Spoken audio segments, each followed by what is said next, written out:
ഈ അനുഗ്രഹീതമായ രണ്ടാം ദിവസത്തിനായിട്ട് ഞാൻ ദൈവത്തെ സ്തുതിക്കുകയും വാഴ്ചയും ചെയ്യുന്നു. കർത്താവിന്റെ പാദപീഠത്തിൽ വീണ്ടും ഒരിക്കൽ കൂടെ വന്ന് ചേരുവാൻ, തിരുമുമ്പാകെ ഇരിക്കുവാൻ, തിരുവചനം കേൾക്കുവാൻ നമുക്കിടയാക്കിയനായ സ്തോത്രം.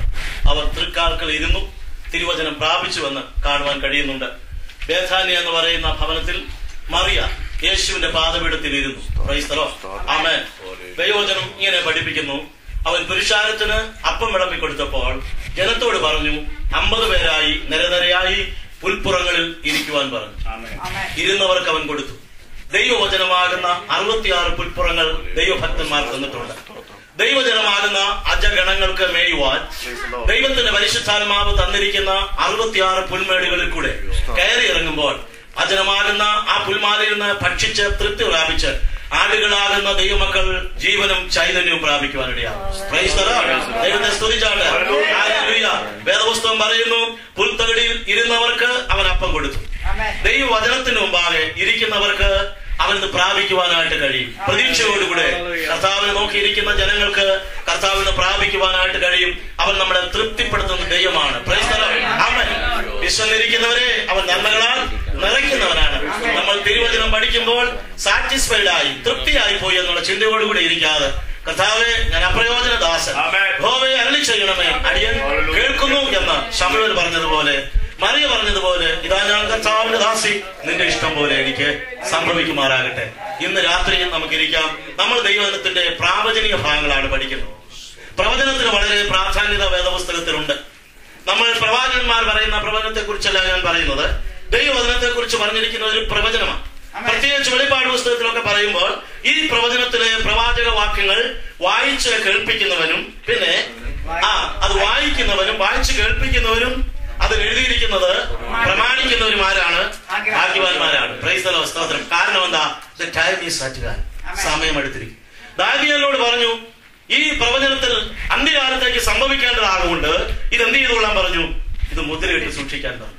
എന്നാൽ വെളിപ്പാടുകാരന്റെ യോഹന്നാനോട് പറഞ്ഞു, സമയം അടുത്തിരിക്കുന്നതിനാൽ എന്ത് ചെയ്യരുത്? ഇത് മുദ്രയിട്ട് സൂക്ഷിക്കേണ്ട ആവശ്യമല്ല. ഏറ്റവും കൂടുതൽ ഇന്ന് പ്രസംഗിക്കേണ്ടതായ ഒരു സബ്ജക്റ്റാണ് വെളിപ്പാട് പുസ്തകം. കാരണം ഇന്ന് വെളിപ്പാട് പുസ്തകത്തെ കുറിച്ച് പ്രസംഗിച്ചാൽ, ഞാൻ പലപ്പോഴും പലയിടങ്ങളിൽ ബൈബിൾ സ്കൂളിലൊക്കെ പഠിപ്പിക്കുമ്പോൾ പറയാറുണ്ട്, തീർച്ചയായിട്ടും വെളിപ്പാട് പുസ്തകം തുടങ്ങിയാൽ പലപ്പോഴും അത് അവസാനിപ്പിക്കാൻ ഒത്തിട്ടില്ല.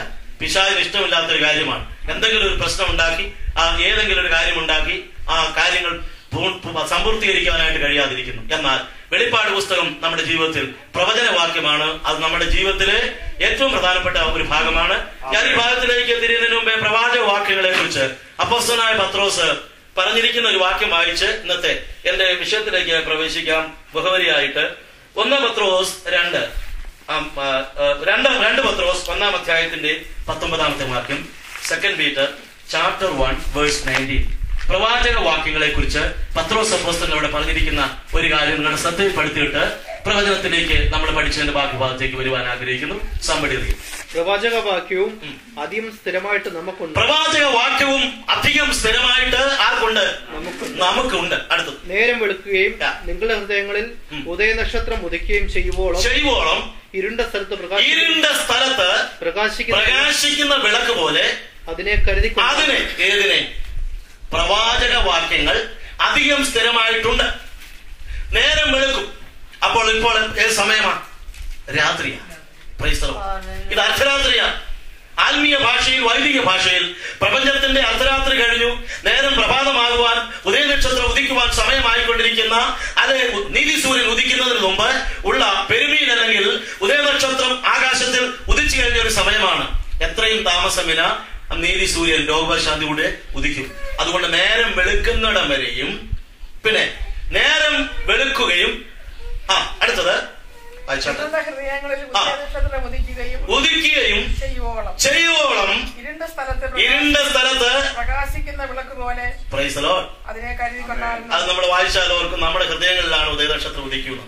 എന്നാൽ ഇതിന്റെ ശരിയായ തർജ്ജമ എങ്ങനെയാണ്? പ്രവാചക വാക്യങ്ങളും അധികം സ്ഥിരമായിട്ട് നമുക്കുണ്ട്.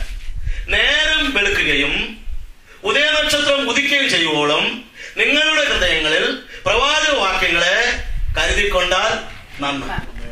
നിരിസൂര്യൻ ഉദിക്കുന്നു, അല്ലെങ്കിൽ നമ്മുടെ ഹൃദയങ്ങളിലല്ല ഉദയനക്ഷത്രം ഉദിക്കുന്നത്.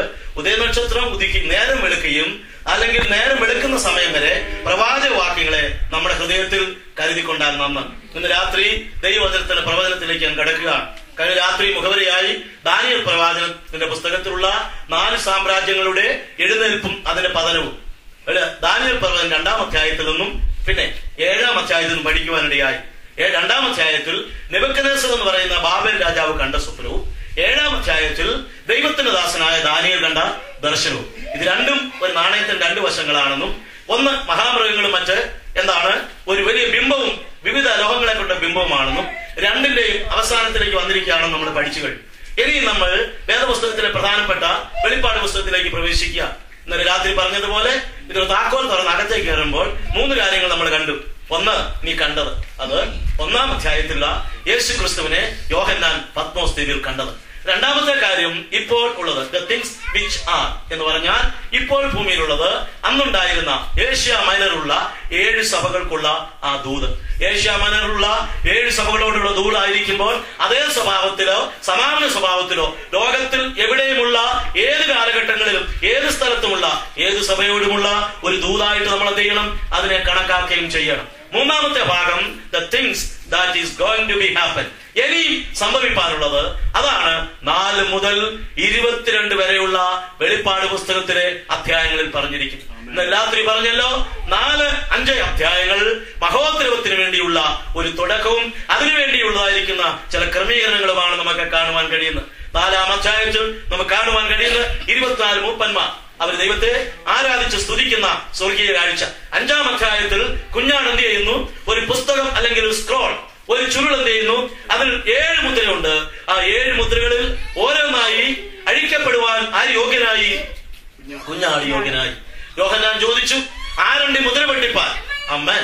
ഈ മുദ്ര പൊട്ടിച്ചെങ്കിൽ മാത്രമേ ബാക്കി സംഭവിക്കത്തുള്ളൂ.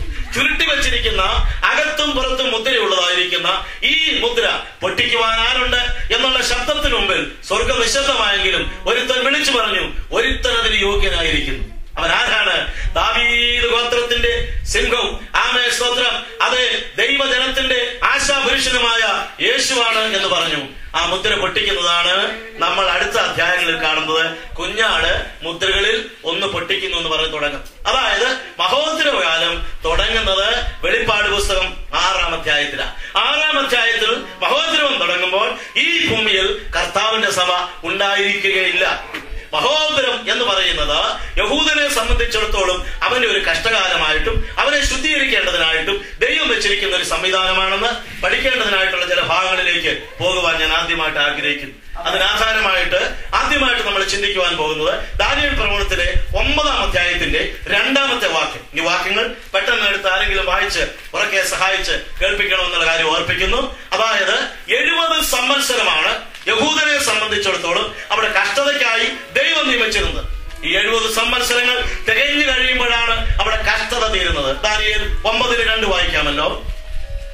അവന്റെ വാഴ്ചയുടെ 1-ാം ആണ്ടിൽ തന്നെ ദാനിയേൽ എന്ന ഞാൻ യെരൂശലേമിന്റെ ശൂന്യാവസ്ഥ 70 സംവത്സരം കൊണ്ട് തീരുമെന്നിങ്ങനെ. യെരൂശലേമിന്റെ ശൂന്യാവസ്ഥ 70 സംവത്സരം കൊണ്ട് തീരുമെന്ന് യഹോവയുടെ അരുളപ്പാട് യിരെമ്യാ പ്രവാചകനുണ്ടായ പ്രകാരം ഒരു കാലസംഖ്യ പുസ്തകങ്ങളിൽ നിന്ന് ഗ്രഹിച്ചു. അപ്പോൾ ഇദ്ദേഹത്തിന് ഈ കാലസംഖ്യ എവിടെ നിന്ന് കിട്ടിയതാ? ദാനിയേൽ പ്രവാചകൻ യിരെമ്യാ പ്രവാചകന്റെ പുസ്തകം വായിക്കുന്ന ആളായിരുന്നു. പ്രവാചകന്മാരെ അംഗീകരിക്കുന്നവരായിരുന്നു. ദാനിയേൽ പ്രവാചകൻ യിരെമ്യാവിന്റെ പ്രവചനത്തെ എന്ത് ചെയ്തു? ശ്രദ്ധിച്ചാട്ടെ, വായിക്കുകയും വിശ്വസിക്കുകയും ചെയ്തു. ദാനിയേൽ പ്രവാചകന്റെ പുസ്തകം യേശു തമ്പുരാൻ പോലും എന്ത് ചെയ്തു? വിശ്വസിക്കുകയും ചെയ്തു. അതുകൊണ്ടാണ് മത്തായി 24 പറഞ്ഞത്, ദാനിയേൽ പ്രവാചകൻ പറഞ്ഞതുപോലെ. ദൈവത്തിന് സ്തോത്രം. യിരെമ്യാവിന്റെ പ്രവചനത്തിൽ നിന്ന് ഈ ഇസ്രായേൽ മക്കൾക്കുള്ള കഷ്ടത എത്ര വർഷം എന്ന് പറയുന്നു? 29-ാം അധ്യായം. യിരെമ്യാവിന്റെ പ്രവചനമാണ് ദാനിയേലിന്റെ 29-ാം അധ്യായത്തിന്റെ 10 മുതൽ 12 വരെയുള്ള വാക്യങ്ങൾ. ഈ ഭാഗങ്ങൾ വായിച്ചാട്ട് യിരെമ്യാവിന്റെ പ്രവചനം 29-ന്റെ 10 മുതൽ 12 വരെയുള്ള വാക്യങ്ങളിലാണ് യെരൂശലേമിന്റെ ശൂന്യാവസ്ഥ 70 സംവത്സരം കൊണ്ട് തീരും എന്ന് പ്രത്യേകം പറഞ്ഞിരിക്കുന്ന ഒരു പ്രധാന ഭാഗം. വായിക്കാമല്ലോ. 29-ന്റെ യഹോവ ഇപ്രകാരം അരുളിച്ചെയ്യുന്നു, ബാബേലിലെ 70 സംവത്സരം കഴിഞ്ഞതിന് ശേഷമേ ഞാൻ നിങ്ങളെ സന്ദർശിച്ച്